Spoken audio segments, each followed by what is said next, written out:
سمجھتی ہوں کہ سزائیں تو ضرور ہونی چاہیے اگر کسی نے کرائم کمٹ کیا ہے، لیکن جب سزائیں ہوتی ہیں تو اس میں سب سے اہم چیز یہ ہوتی ہے کہ سزا دینے والا کون ہے، اور یہ سزائیں کہاں پر پروسیس ہوئی ہیں، اور وہ کرائم کے جو ٹرائلز ہیں وہ کہاں پر ہوئے ہیں، جہاں جورسڈکشن کنٹروورشل رہی ہو، اور آج سے نہیں بہت سالوں سے یہ کنٹروورشل رہی ہے کہ کیا سویلینز کے اوپر ملٹری جورسڈکشن لیگل سٹینڈرڈز کے مطابق ہے۔ یہ 21st سینچری ہے، یہ یاد رکھیے، اور کیا یہ وہ پورے ایلیمنٹس آف ڈیو پروسیس پورا کرتی ہے جو کہ اب انٹرنیشنل لاء کا ایک حصہ ہے، ہماری کانسٹیٹیوشن کا حصہ ہے آرٹیکل 10A میں۔ تو اس سے پھر فرق یہ پڑتا ہے کہ جنہوں نے کرائم کمٹ کیا ہے اور آپ نے ان کو سزائیں بھی دی ہیں، تو ان کو ایک اپنے آپ کو وکٹم کہنے کا ایک جواز مل جاتا ہے، اور وہ اس بات کو جس کو کہتے ہیں نا نیریٹو جو ہے وہ بنا کر، جی اور جو کرائمز ہیں اور جو کمٹ کیے گئے ہیں اور جن کی رانگ ڈوئنگ کی وجہ سے ان کو سزائیں ملی ہیں، اس کو وہ ایک جس کو کہتے ہیں نا اوور شیڈو کر دیتے ہیں۔ تو یہ چیزیں میرا خیال ہے اس ملک میں سمجھ آنی چاہیے لوگوں کو۔ اس وقت پاکستان آرمی ایکٹ جو ہے 1952 کا، اس میں بتدریج بہت سی امینڈمنٹس بھی آئی ہیں، لیکن اس کا جو سب سے کنٹروورشل کلاز ہے وہ ہے سیکشن 2D، جس پہ نہ صرف وہ جو آرمی ایکٹ کے اندر، آرمی کے اندر لوگ ہیں جو آرمی کے ڈسپلن کے اندر آتے ہیں، فوج کے ایکٹیو سروس میں ہیں، ان کو اوپر یہ اپلائی کیا گیا ہے قانون، بلکہ وہ جو ایک سیکشن ہے 2D، اس میں سویلینز اگر چند ایک ایسے کام کریں اور ایسے کرائمز کمٹ کریں تو ان کو بھی آرمی ایکٹ کے انڈر لایا گیا ہے۔ اب جب یہ ملٹری کورٹس کو چیلنج کیا گیا، پہلے بھی چیلنج کیا گیا ہے اور بہت دفعہ یہ چیلنج ناکام بھی ہوا ہے، کئی ایک انڈیویجول کیسز میں یہ کہا گیا کہ سویلین کو، اور یہ مجھے یاد ہے کہ میں نے ایک 1994 میں شاید کیس کیا تھا لاہور ہائی کورٹ میں ایک سویلین کی ٹرائل کا۔ آئی لاسٹ دیٹ کیس کیونکہ قانون تھا، قانون صحیح طریقے سے چیلنج نہیں ہوا، بہرحال جو بھی تھا۔ اور اس کے بعد مجھے یاد ہے کہ اس کے بعد یہ جو پروٹیکشن آف پاکستان ایکٹ آیا تھا، اس کے تحت بھی انٹرنمنٹ سینٹرز اور ملٹری جورسڈکشن کو چیلنج کیا گیا، ناکام ہوا۔ یہ جو اب سپریم کورٹ نے سنا اور کہا کہ ملٹری جورسڈکشن نہیں ہونی چاہیے سویلینز پر، اس میں بھی ایک ابہام تھا۔ میں نے وہ فیصلہ پڑھا اور مجھے ایک لگا کہ this could have been much more clear, this judgment جو اب چیلنج ہے، اب سپریم کورٹ جس میں سن رہی ہے اس کی اپیل، تو وہ ریویو، تو میں یہ سمجھتی ہوں کہ یہ سیکشن 2D کا جتنے سیکشنز ہیں، سب سیکشن، سب کلوزز، اس کو ریموو کرنا ضروری تھا۔ they have to be struck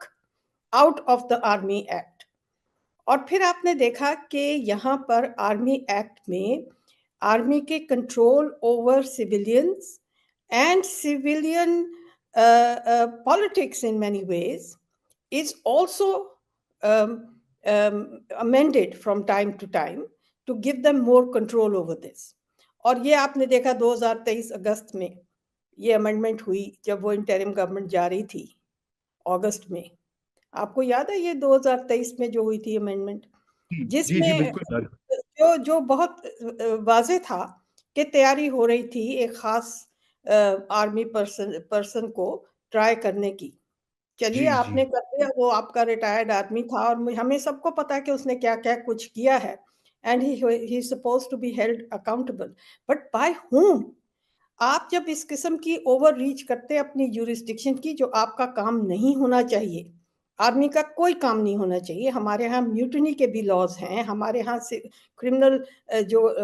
justice system ہے، پینل کوڈ ہے، اس میں ہر قسم کے جو جرائم ہیں، offenses against the state، وہ موجود ہیں۔ آپ کمزور کرتے ہیں اور اپنے جو کرمنل کورٹس ہیں اور کرمنل جسٹس سسٹم جو نارمل ہے، اس کی افادیت اور اس کی کریڈیبلٹی کو انڈرمائن کرتے ہیں جب آپ یہ کہتے ہیں کہ یہ تو نہیں ٹرائی کر سکتے، ہم ہی ٹرائی کریں گے. اور آپ کس طرح ٹرائی کریں گے؟ آپ کے ہاں آرمی ایکٹ میں 10A جو ہمارے ہاں ڈیو پروسیس کے ایلیمنٹس کو گارنٹی کرتا ہے، آپ وہ پورے نہیں کرتے. یہ کتنا بھی کہہ دیں جی ہم ان کو اجازت ہے اپنی مرضی کا وکیل رکھ لیں، that's not the only thing. سب سے بڑی چیز یہ ہے، سب سے بڑی چیز یہ ہے کہ یہ پبلک ہونی چاہیے. Open trial is the right of every defendant and every accused. وہ تو آپ نہیں کرتے اور آپ بڑی ڈیٹائی سے کہتے ہیں اس کی ہمیں ضرورت نہیں ہے. اس کے علاوہ آپ نے آرمی ایکٹ میں ایویڈنس ایکٹ تو قانون شہادت تو اپلائی وہ کیا ہوا ہے اپلائی، لیکن کہیں آپ نے کہا کہ Pakistan criminal procedure code apply کرے گا جو سیف گارڈ رکھتا ہے پروسیجر کے. So these are some of the things that I have to say, despite the fact that I am absolutely certain that anybody who commits a crime or is guilty of any wrongdoing, وہ کوئی ہو، political leader ہو، popular ہو، naan popular ہو، یہ وجہ نہیں ہے ایگزونریٹ کرنے کی کسی کو. اور میں یہ سمجھتی ہوں یہ رول آف لا کا حصہ ہے. ہم ہمیشہ کہتے ہیں نا رول آف لا صرف اس لیے کہ کسی کو آپ نے غلط پکڑا ہے یا غلط پولیٹیکل موٹیویشن ہے. رول آف لا کا مطلب یہ بھی ہے کہ اگر کسی کی رانگ ڈوئنگ پروو ہوتی ہے تو اس کو کوئی کنسیشن نہیں ملنی چاہیے، کیونکہ امپیونٹی دینا بھی رول آف لا کے خلاف ہے. اور جو مئی 9 کو ہوا اس کے جو شواہد ہیں پرائمے فسائے وہ بہت سیریس چیزیں ہیں اور بہت سیریس اوفینسز ہیں جو کمٹ ہوئے ہیں. صحیح، بالکل. بٹ واٹ میں ان کو یہ سمجھانا چاہتی ہوں، وہ لوگ جو اس وقت ان اتھارٹی ہیں، ہماری جوڈیشری ہے یا پاکستان آرمی ہے یا پاکستان کی ایگزیکٹو ہے ایٹ دا ہائیسٹ لیول،